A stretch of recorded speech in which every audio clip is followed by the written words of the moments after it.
السلام علیکم جی۔ یہ دنیا تباہی کی طرف جا رہی ہے کیونکہ ہر کسی کو دوسرے گھر یا دوسرے ممالک یا دوسروں کی زندگی سے کچھ نہ کچھ چاہیے کہ جی اس کے پاس یہ چیز ہے تو میرے پاس کیوں نہیں ہے۔ جس طرح امریکہ کو تیل چاہیے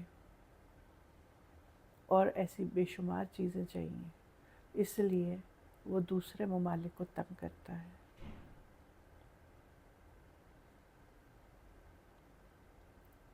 پیلسٹائن کے ساتھ جو کچھ ہو رہا ہے، اللہ نے ان کے اوپر کیا عذاب لے کے آنا ہے، کبھی سوچا ہے آپ؟ اسرائیل کو کچھ پتہ نہیں کہ ان کے اوپر کیا عذاب آنے والا ہے۔ وہ اپنے آپ کو اتنا بڑا سمجھتے ہیں، امریکی اپنے آپ کو اتنا بڑا سمجھتے ہیں کہ بس یہ دنیا بھی کہتے ہیں کہ ہم تو خدا بنے بیٹھے ہیں۔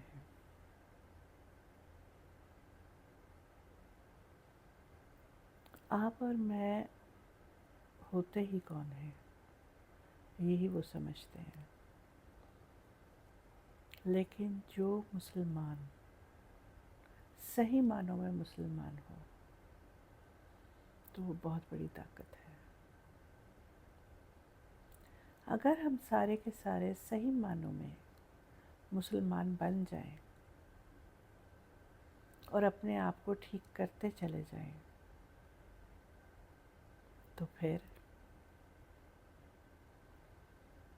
ہمیں کون روک سکتا ہے؟ اللہ کی طاقت ہمارے اندر ہے، ہم نے اس طاقت کو اپنی طاقت بنانا ہے۔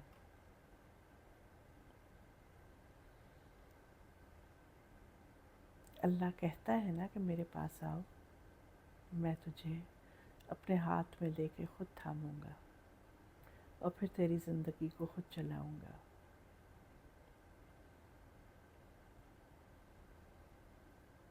یہ دنیا بہت چھوٹی سی ہے، اس میں انسان پیسے کے محور میں کھو جاتا ہے، کمانے کے محور میں۔ ٹھیک ہے، ضروری بات ہے، پیسہ ضروری ہے، لیکن اس کا یہ مطلب نہیں ہے کہ پیسہ ہم غلط طریقے سے اپنی زندگیوں میں رائج کریں۔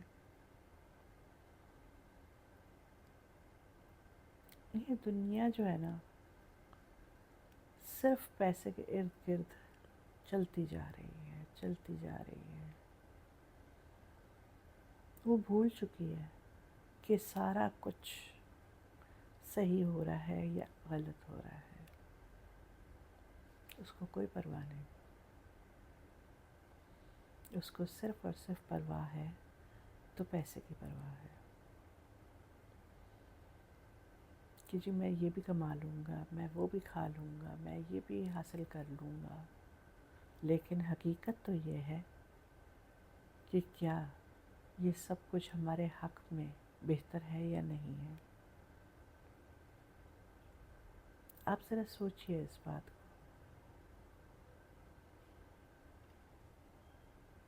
اگر ہم اچھے طریقے سے پیسے کمائیں گے اور پھر اپنے گھر میں وہ پیسہ لے کے آئیں گے تو اللہ اس پیسے میں بھی برکت ڈالے گا اور گھر کے کاموں میں بھی برکت ڈالے گا۔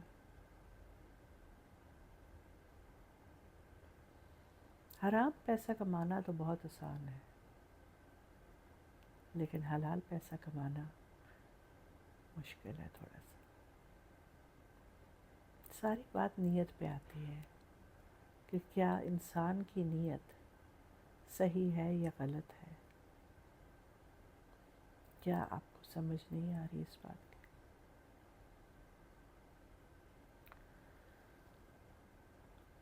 اگر انسان کی نیت صحیح ہے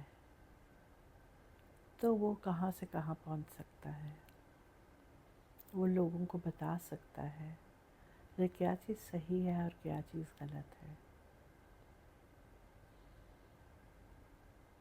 تھینک یو۔